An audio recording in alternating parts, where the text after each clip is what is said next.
Today we're going to be watching a video called "The New Atheists Made a Massive Mistake We're Still Paying For." This video stars Dave Rubin and Bret Weinstein. If you don't know who they are, don't sweat it. I'm going to explain. Dave Rubin is the Young Turks alumnus, the Young Turks being a liberal news organization based on YouTube that has a record of consistently pumping out the worst people you've ever heard of. I'm looking at you, Jimmy Dore. But Dave Rubin himself is not so fantastic either. He was a Bernie progressive who saw dollar signs, becoming a disaffected liberal, Tim Pool style, before transitioning to full-on conservative right-wing grifter. He started a TV show on The Blaze, Glenn Beck's network, and it turns out they had some drama because Dave Rubin is a gay man. And when he and his husband decided to have 2 kids, conservatives freaked out in unison. I actually felt sorry for him. I hope it's the last time I ever have to feel sorry for him. But Dave Rubin is a funny man for all the wrong reasons, which is why I wanted to do this video. Bret Weinstein, on the other hand, I don't really know a whole lot about. I think he was a professor or something, but he was also an intellectual dark web weirdo. And he was a progressive, allegedly, although he was one of those progressives that agreed with conservatives on literally everything, so another Tim Pool type of grifter. So without further ado, let us begin. All right, now everyone watching this knows that I'm not going to let you just black pill us the whole time, and I know that that's not your intention, and actually your life's work is to not do that at all. Let's be clear, these two are about to have one of the most black-pilled conversations you will ever hear, and honestly, it's quite maddening. I try to be fairly stoic, but it's quite hard. While listening to this nonsense we are about to hear, 10 minutes of this nonsense, no less. But just to give the devil his due and do as much of what you just discussed as we can. So would you say it's something like we've had, 250 plus years of the Enlightenment that got us past much of the tribal stuff, and now we're just at the end of it? I feel like Dave Rubin doesn't really understand what enlightenment is or what it did, because it definitely didn't get us past tribalism. In a lot of cases, it reinforced tribalism, although it did later on give us new terms and new ways of thinking about things that did help us transcend some of those old tribalist boundaries, although we have created new ones. But tribalism in itself isn't necessarily a bad thing. Sometimes it gives people a voice at the table that didn't have one before. Does this feel inevitable where we're at the moment, especially if you look at what's happened, since October 7th, where we're now seeing a new version of tribalism? If you are watching this at some point in the far future, October 7th was when Hamas attacked Israel and set off a terrible, catastrophic war. So there's some added context for you about what he's discussing.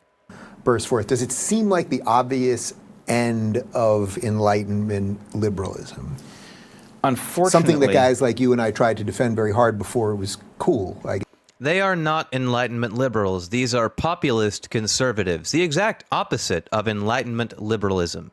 Yes. Right, and while there was still more some opportunity, juice. It's now later, unfortunately, in that history. But I think it was not inevitable, but in order to avoid it, we needed to recognize what we had and not delude ourselves about how complete the job had been. In other words, recognizing that we had effectively discovered the broad structure that we needed to live by and had never fully achieved it, right? Obviously, the founders of the American experiment simultaneously understood that nobody needed to be given advantage over anybody else, or it was essential that they not have advantage over anybody else. So just so we're clear on what he is saying here, because he is sort of over-intellectualizing everything to sound really smart. What he is saying is that the Founding Fathers created the Constitution and the Bill of Rights in order to, I guess, lay out some good principles for how the world should be run, things like to achieve equality and that sort of thing. But he's about to say something that sort of undoes what he's trying to argue here, so let's keep going. At the same time, they preserved slavery. So it was never perfect. It was at best a prototype. But we had to recognize what that prototype implied about what kind of world we could have, and then we needed to defend it with everything we had. Now, he is correct to the extent that the documents founding America, the Constitution, the Bill of Rights, laid out some really good ideas of what the future should look like. But of course, there was the whole slavery thing, manifest destiny, only land-owning white males could vote. If you were gay, you would go to jail or possibly even worse than that. So it was a good idea to have a society that worked on principles of equality, freedom, that sort of thing. But in practice, it did not go very well at first, and one could argue for a very long time. I mean, Jim Crow, for example, ended only very recently. But let's continue. We needed to defend it, and we needed to, I don't even want to say complete it, because that implies that you're going to get there. Right, and there's no there. You're going to approach it, Yeah. right? And you're going to get to a place where the gap between the system you have and the system that you're shooting for is so small, it's not worth messing anything up over. What do you think?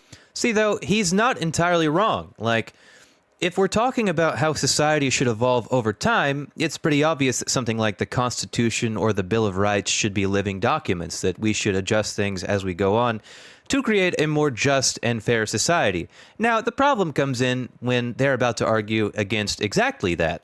I think the closest we've ever got to that was, like, I always say on the show now, if we could just reverse it to 1995, we're probably pretty good. Well, they are about to talk about how great 1995 was, but let's be clear about a number of things regarding 1995. 1995 was not a time of racial equality. It was not a racial utopia. In fact, 1995 is, as far as I'm aware, the first time at least half the United States thought that interracial marriage was okay. Now that number is closer to 95%. But in 1995, half of America still thought interracial marriage was a bad thing. Mind you, this is almost 30 years after interracial marriage was legalized nationally, because at least the Supreme Court could recognize that laws against it were a bad thing. So 1995, not exactly a racial equality paradise. Not to mention, at that point in time, you could say that the rights of black people were actually nearing a recent low, not an all-time low. Obviously, it had been much worse in the past. But what even got us to 1995? Well, there was enormous civil strife. There was an enormous civil rights movement that took off in the 40s and 50s and then kind of peaked in the 60s, which resulted in large-scale societal changes and tended to remedy that sort of thing, racial inequality and such. So if they want to idolize 1995, they must recognize that what got us there in the first place was a large amount of civil strife over the issue of race. The same tribalism they decry is exactly what got us to their 1995 utopia, which again was no utopia. Yes and no. I think 1995 is not a bad estimate of the closest we got, right? And just as a proxy for it, the degree to which one's race, for lack of a better term, mattered was probably at a low ebb at that point. Yeah. It didn't matter at the level. It didn't matter because black people really did not have much of a voice at the table.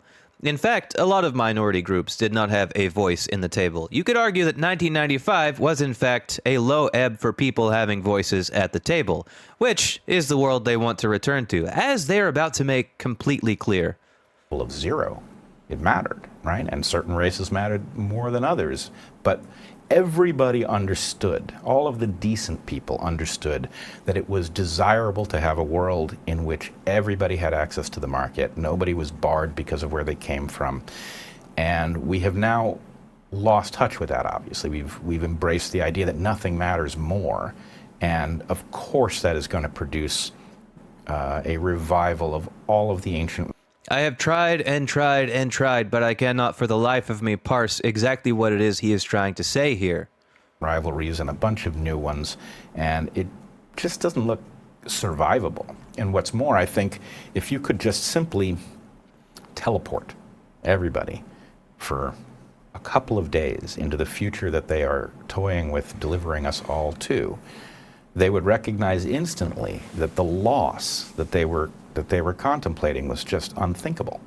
No doubt they are responding to things like Black Lives Matter. They are bothered. They are disturbed by the Black Lives Matter movement. They are disturbed by black people en masse saying, I want to have a voice at the table. They think it's undeserved because, of course, they would. Look at them. They are exactly the kind of people who think that they are entitled to everything and other groups to just sit down and shut up. But I think if you look back at things like the civil rights movement, you'll find out that really it is important and it does matter. These same arguments could have been made during the civil rights movement, and they were, very often. You heard people like William F. Buckley comparing the civil rights movement to the downfall of civilization, saying that in another 30 years from about 1965, everything would have completely fallen apart. But yet, that is the year these people look upon so fondly. What if you could teleport the other way? So what if we could teleport to 1995, assuming it's a roughly, it's not the exact year, but ballparking that things were better? What would you tell the people of 1995 you're supposed to do in the face of this? Because that's what I keep coming back to. A bunch of us were screaming about this. Clearly that wasn't enough. Yep. Well, just so you know, at the time, Dave Rubin would have been a liberal lefty sort, although the populist blood has always run through him, so much like he supports Trump now and supported Bernie when it was cool, whatever was populist back then he probably would have supported, but he would not have been on this particular side back then. So what would you tell the people of 30 years ago? How are you going to fix this? That is an extremely difficult thought problem. And in fact, I fear that the answer is short of, by the way, I'm from the future. I know you're not going to believe that, but if you can get over that one thing, if I can establish that one thing for you, then I've got a message about what's about to happen and what you have to do to prevent it and why it matters, right? That you could do. But if there's no way to convey... Listen, people of 1995, I'm from the future, and I can tell you, it's not pretty. Trans people exist. Gay people have rights. Black people aren't letting themselves be shot down like animals in the street by corrupt cops. It's terrible. It's terrible, I tell you. Don't let this happen. Hey, actually, I've seen where this goes, and it's not good. Right, so you need Marty telling Doc that he fell off the toilet to figure out the flux capacitor, but short of that, we're... I don't understand the point of these random pop culture references. This seems like just some Family Guy brain stuff where you have to make a pop culture reference to sound cool. But it doesn't sound cool. It's pathetic. This is real life. This is not a movie. And also, there's no comparison between these things. Just saying. Kind of screwed. I think so, because I know, actually, it's funny. Heather and I have a little just sort of private thought experiment, because we knew each other in high school. I'm often saying to her, don't you wish that we could just tell our high school selves about the present, and what would they say, right? And the answer is, it's not plausible. Yeah. The idea that we would get here... You cannot time travel. Sorry, it's implausible. But I also find it very interesting that these people who are in positions of power and privilege look back upon fonder times when there was less of a threat to their well-being as they perceive it by other people, again, just wanting a seat at the table. Nobody is wanting to steal Bret's job, whatever his job currently is. They're just saying, I would also like the opportunity to have a similar job. I would like to have the opportunity to have it recognized that my experiences matter, that my view of the world matters, that the way I perceive the world and the way it perceives me gives me some insight that you may lack. This is not an unreasonable position at all, but these sorts of dudes treat it like it's just completely insane. Is unimaginable, and I think people, I don't want to say would rightly reject the message because it would sound too preposterous, but of course it would. I mean, we're fighting about whether men can become women, whether... Oh yes, trans people famously were invented in 2020. Trans people did not exist before 2020. In fact, there were none in 1995. There were none at all, and people would be shocked to hear in 1995 that in 2020 trans people exist. Pedophilia is a sexual orientation that you can... Notice that this is a terrible straw man that frequently comes up where they try to compare being trans to being a pedophile in a way that they can say, well, I'm not really making the comparison. I'm putting these things side by side for how unreasonable they are, but I'm not making a direct comparison. Yes, you are. That is a direct comparison between these two things. And also, there is no mass movement to support and defend pedophiles and pedophilia. Most everyone hates pedophilia and pedophiles, and frankly, rightfully so. This is not a comparable situation at all to trans people who are treated very unfairly, actually. Can do nothing about, and we should be tolerant of whether 2 + 2 really equals 4. I mean, literally, there is nothing left that we can agree on. Nothing.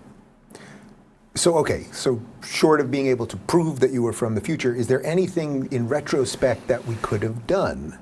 Again, that's the thing that He really wants this question answered, but it is a very hard question to answer in fairness.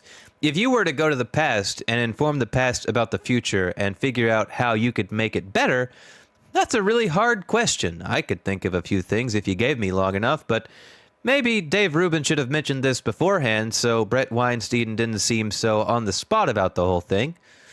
Still seem to be hung up on it. Is this all inevitable, that the system was going to collapse, the algorithms were going to grapple hold of us, Nothing has collapsed. The system has not collapsed. The system still works, barely with Trump around, but it still works, okay? I don't see what he's saying here. To these people, just the fact that minorities exist and want to be heard alone is a collapse in the system and how it works, it seems like. What else could they be saying about it? the rent seekers, as you're talking about, and the elite, like all of it was inevitably going to get us to this civilizational moment. Well, there are a couple. That's the thing about freedom, Dave. When people have freedom, they want to use it. And how they use it is not up to you. How people use their freedom is going to be different for every person, every group, in every society. And how they use that, not up to you. Couple things that go into it which were probably necessary ingredients, and so maybe if you could prevent one of them, you'd be somewhere better. And the two that come to mind most directly, I think there was a terrible misstep with atheism. And here we get to the meat of the argument. They are about to go into something about how atheism ruined everything. You see, for a lot of the people who were new atheists in the mid-2000s, it was not that they were super rational or skeptical or anything like that. It's that they viewed atheism, religion, as being some imposing force upon their lives. It was a force that negatively impacted their lives. It shouldn't be surprising that the major scions of new atheism were straight white men typically. So, of course, anything that infringes upon their little world is terrible. At the time, it was religion. Now it's trans people. Now it's having to call someone a woman when you don't really think they're a woman. Or having to call them she and her if you don't really think they are she and her. This to them is as bad as it gets, people. This is terrible for them. They cannot comprehend such terrible, terrible outcomes. And it's all because we didn't listen to the Christians who were imposing on us at the time. That's what it comes down to. It was very self-centered of all of these people, and you see this play out over and over again. That's my major critique of new atheism as it did exist. It did not allow all voices at the table. It was primarily a movement of straight white men who felt imposed upon by religion. Now they feel imposed upon by trans people and black people and women and whoever else. So that leads us to something that's about to happen here in, I don't know, a couple minutes, a minute maybe less. And what it did was it unhooked a set of protections, some of which really were no longer necessary, many of which were still essential, but for reasons that were not. Gotta crack an egg to make an omelet, Bret. Literally explained in the documents in question. And I know because for a while I was pretty close to the only evolutionary biologist trying to bridge this gap and speaking to religious people and saying, look, my colleagues are telling you you're sick with a mind virus. I know that's not right. Doesn't mean that what you think took place literally happened, and we have to have that conversation. What if what you believe is important but not literal? See, there is a big contradiction here. If this impulse to religion, if religion itself is incorrect, then what else could it be but a mind virus? It is essentially a mind virus by the way he talks about it. He just wants to say that actually there's a lot of wisdom there. Well, sure, there's wisdom in everything. You can draw wisdom from almost any source. But the question is, does religion have enough wisdom without downsides to make it worthwhile? And my answer is no. People like Bret Weinstein seem very threatened by the idea that atheism is going to unshackle us from the old morality and allow us to create new values and new virtues. I do not think that's a problem. I think that is exactly what we need.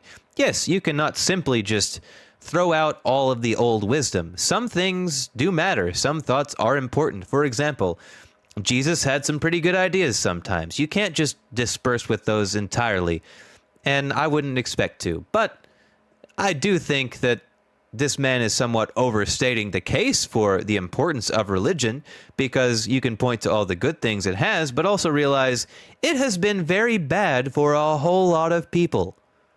Right? Getting there from an evolutionary perspective, if we could have done that earlier and not temporarily flirted with the idea that, simple atheism was somehow a sophisticated way of navigating through life.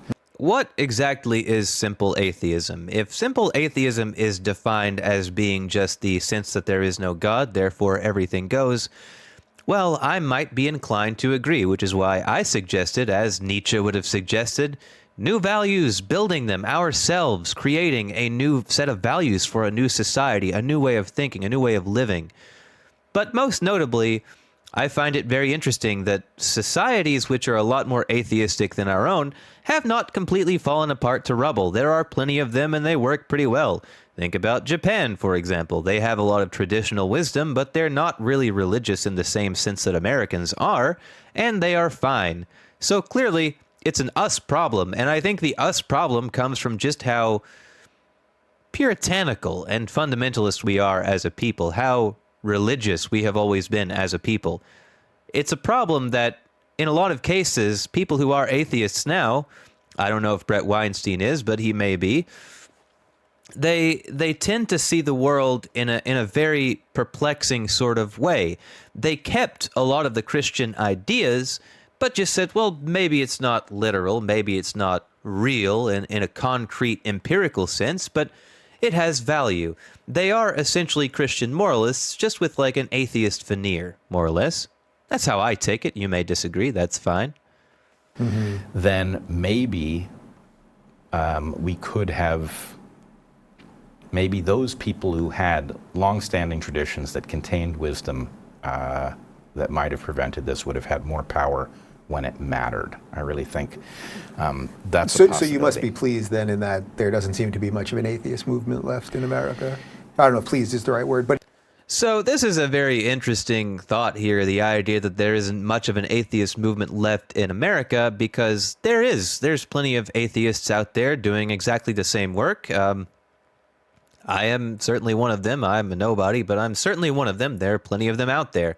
And not only that, in general, the tendency to become non-religious, non-Christian, atheist, agnostic is only increasing in our society. We are, all of us, the three of us here, are Americans. In America, religion is still declining rapidly.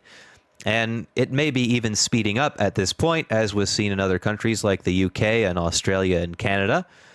So it is still ongoing. There is no mass atheist movement like the Four Horsemen of the mid-2000s, the new atheist movement, but I think that's because it's become unnecessary. They unleashed all of us out there into the world. They made it more okay and acceptable to be an atheist or an unbeliever or a non-believer, and now conditions have changed. It's not the same world it was back in 2005.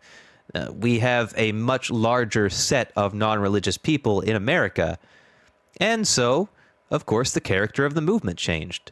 That's just how it works. But it's still there. It still exists, and it's still making a lot of progress, just in different ways, maybe more invisible to the Dave Rubins of the world, but I hate to say this, but I'm not trying to be insulting, but he is not an intelligent man.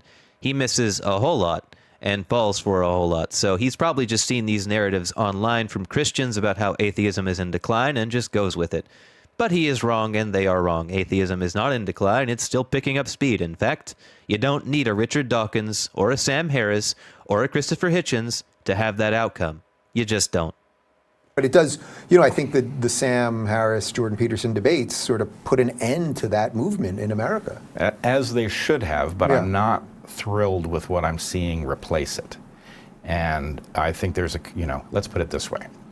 Now, I like to think I'm pretty in the know, but I don't think I ever even heard of Sam Harris and Peterson debating each other on religion and this sort of thing. I also think they're severely overrating the influence these people have. It's been said that a lot of new atheist types did gravitate towards Jordan Peterson sort of stuff, but that seems like a natural thing to me because, again, when we talk about certain subsets of atheists, like the new atheists, we're talking about people who came from a privileged position and saw religion as imposing on them. Now they see a bunch of other outside forces imposing on them, so the natural tendency is to go back to religion for comfort. Just because they see things differently now, they see trans people imposing on them and black people imposing on them and women imposing on them, it doesn't mean that they're any more right now than they were then. In fact, if anything, the atheist movement is a lot more healthy without these kinds of people because there's more space at the table for other people. People of different sexualities, gender identities, black people, women. There's more space at the table with all of these reactionaries bowing out. If we take your question about what could we have said to the people of 1995 to get them to save us from the world of 2023, the coming calamity that is going to happen if we just simply... The coming calamity of allowing trans people to have rights, or to allow black people to have rights, or to allow women to have rights. The coming calamity of these things, which is mostly unspoken. It's so terrible they can't even really put it into words exactly what it means. Simply embrace the religious doctrines, philosophies, and values of the past and hope that we can now ride out the storm. That's when we could stop now by having a conversation that says, look, it was wrong to dispense with these compendiums of wisdom that we've been handed in all of these traditions. But those compendiums of wisdom... Calling them compendiums of wisdom, I don't think compendiums of wisdom, I don't think I said that right, but regardless, calling them that, it doesn't make up for their obvious severe deficiencies in how they encourage you to treat other people. They want to talk about how bad tribalism is, but they ignore the fact that religion is the original tribalism and has caused more death and destruction in this world than any other force. If trans people are some terrible marauding force intending to take over society and completely destroy it, trans people will have a lot less luck than, for example, the Crusades or the Inquisitions or any of that stuff. Sorry to say it, Bret, but I don't see this calamity forthcoming. We're built by natural selection in an environment we no longer live in. And so we are stuck in a terrible problem, which is you can't embrace the solutions of the past to get out of the problems of the present, and you can't abandon the solutions of the past because they're outdated, because you'll end up abandoning all sorts of stuff that matters in ways you don't know about. One thing that I really dislike about these intelligent dark web weirdos is that they may notice a lot of problems, and some of these problems may be real. Some of them may actually need to be sorted out. But they don't really have answers. They're just asking the questions. And that is not a useful approach. If you see a problem, it's not enough to merely say, hey, we have a problem. And if you've been thinking about it as long as this man has, which seems to be for 20 or 30 years, you should have probably come up with some pretty good solutions. But yet, he's still just asking questions. It's a problem. And I can point that out.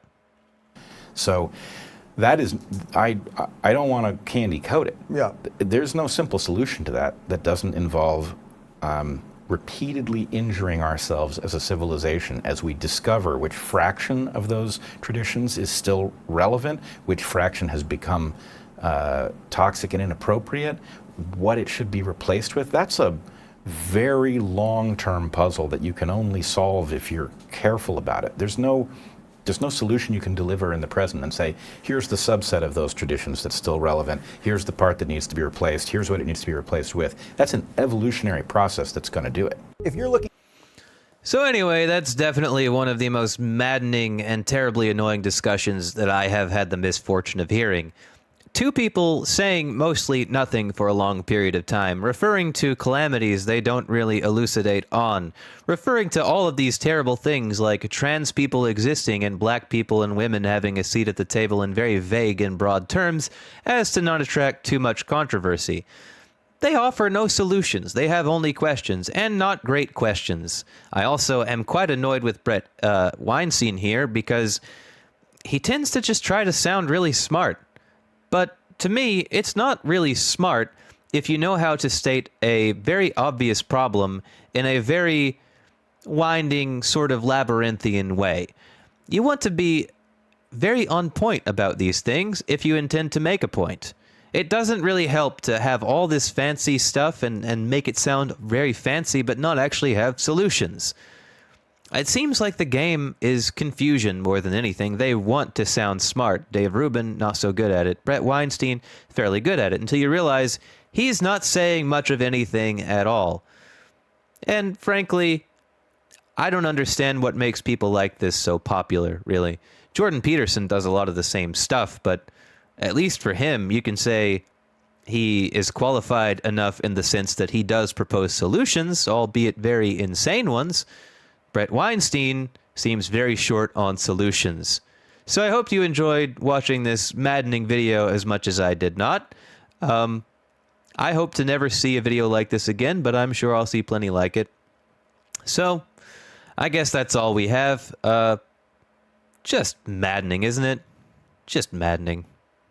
If you somehow made it all the way to the end, you have incredible patience. And you know what that means? That means you should like and subscribe and comment if you feel like joining this discussion on why these people are so terrible. But you don't have to. I'll leave that up to you.